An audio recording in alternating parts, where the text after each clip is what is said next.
അകലെ ഞാൻ പറയുന്നില്ല, മലപ്പുറം ജില്ലയിൽ ഒരു സ്ഥലം ഒരു കൊടിമരം കൊണ്ടുവന്ന് കയറ്റീന്. എന്നിട്ട് ഇങ്ങനെ ചുറ്റ കുറെ ആൾക്കാർ, വേറെ കുറെ ആൾക്കാരുണ്ട്. ഒരു പൈസ ഇടുന്ന കൊടിമരം വേറെ ഉണ്ട്. ഇതൊക്കെ അന്ധവിശ്വാസമാണ്, ചൂഷണമാണ്. അതിലൊന്നും മുസ്ലിമീങ്ങൾ പെട്ടുപോകാൻ പാടില്ല.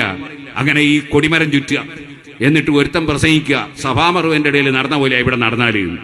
അപ്പൊ നോക്കുമ്പോ അത് പറഞ്ഞപ്പോ പറയാണ്, ഇന്നിന്ന തങ്ങന്മാരും മൂല്യന്മാരൊക്കെ എഴുതിയ ബുക്കുണ്ട് ഈ കൊടിമരത്തിന്റെ ബഹുമാനം. ഏത് തങ്ങൾ എഴുതിയാലും ഇബ്നു ഹജറുൽ ഹൈതമി റളിയല്ലാഹു അൻഹു അതാ അർബഈൻ നബിയുടെ ശറഹിൽ പറഞ്ഞതാ. അതൊക്കെ അന്ധവിശ്വാസമാണ്, അനാചാരമാണ്. അതിലൊന്നും മുസ്ലിമീങ്ങൾ പെട്ടുപോകാൻ പാടില്ല. ഇന്ന് ഒരുത്തന്റെ ക്ലിപ്പ് കിട്ടും. ഒരു തൊപ്പിയുണ്ട്, ഒരു നല്ല ഒല്ലിങ്ങനെ ഇട്ടിട്ടുണ്ട്. അദ്ദേഹം വായിക്കുകയാണ്, ഒരു മെസ്സേജ് വന്നിട്ടുണ്ട്. മെസ്സേജ് എന്താ അറിയോ? 1000 രൂപ നേർച്ചയാക്കിയിട്ട് പരീക്ഷയെ തോറ്റുവല്ലോ.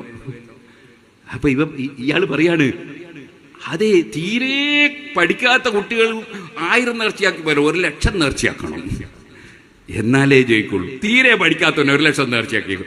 കണ്ണൂരിലേക്ക് പോകുന്ന ട്രെയിനിൽ കയറി കുത്തിരിഞ്ഞിട്ട് കൊച്ചിയിലെത്തിക്കണേ എന്ന് പറഞ്ഞ് ദ്വാരക്ക് ഉത്തരണ്ടാവും. അത് കൊച്ചിയിലേക്ക് പോകുന്ന ട്രെയിനിൽ കയറിയിട്ടല്ലേ ദ്വാരക്കണ്ട് കൊച്ചിയിലെത്തിക്കണേ. ഇവർ ഒന്നും പഠിക്കാതെ നിന്നിട്ട് 1,00,000 നേർച്ചയാക്കിയാൽ ജയിക്കുമോ? അത് ജയിക്കൂല. കാരണങ്ങളുമായി ബന്ധപ്പെടണം.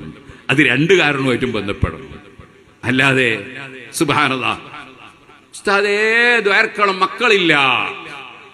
ദ്വാരക്ക കല്യാണം കഴിച്ചിട്ട് എത്രയായി? കല്യാണം കഴിച്ചിട്ടില്ല. ദ്വാരന്നാ മക്കളെ കിട്ടുമോ? ഓ സുഹൃത്തുക്കളെ, ഇയാൾ പറയാണ് 1,00,000 നേർച്ചയാക്കണോ തീരെ പഠിക്കാത്തവനെ. ആൾക്ക് ഇസ്ലാമും ഈമാനും ബാക്കി ഉണ്ടാവോ? ഇങ്ങനത്തെ ചില തലയെക്കെട്ടുകാരും തൊപ്പിക്കാരും, ഞാൻ എല്ലാരെയും അല്ല കേട്ടോ പറയുന്നത്.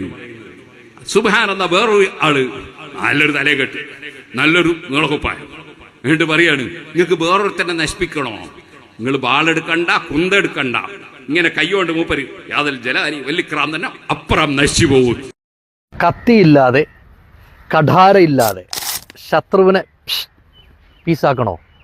എളുപ്പ വഴി ഇതാ, ഈ ഇടത് കൈ ഇങ്ങനെ വെക്കുക, വലത് കൈ ഒരു പിച്ചാത്തിയായിട്ട് കരുതുക, ഒരു കത്തി ഇങ്ങനെ അങ്ങോട്ട് ഒരയ്ക്കുക, ഇങ്ങനെ അങ്ങോട്ട് ഉരച്ചിട്ട് യാദൽ ജലാലി വൽ ഇക്റാം, യാദൽ ജലാലി വൽ ഇക്റാം അടി പടപടാവനിക്ക് കൊള്ളും.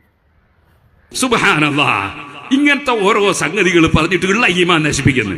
യുക്തിവാദികൾ ഉണ്ടാക്കുന്നു, നിരീശ്വരവാദികൾ ഉണ്ടാക്കുന്നു, മതവിരോധികൾ ഉണ്ടാക്കുന്നു. എന്തൊരു സങ്കടമാണിത്. അതുകൊണ്ട് ഞാൻ പറയട്ടെ, ഇസ്ലാമിന്റെ ആശയം ശരിക്കും പഠിച്ചിട്ട് പറയണം. അറിയാത്ത മിണ്ടത്. അള്ളാന്റെ റസൂല് പറഞ്ഞതാ, എന്ത് ഖിയാമത്ത് നാളാകുമ്പോ ഇത്തഖദന്നാസു റൂസൻ ജുഹാല, കുറെ ജാഹിലീങ്ങൾ നേതാക്കളായിട്ട് വരും.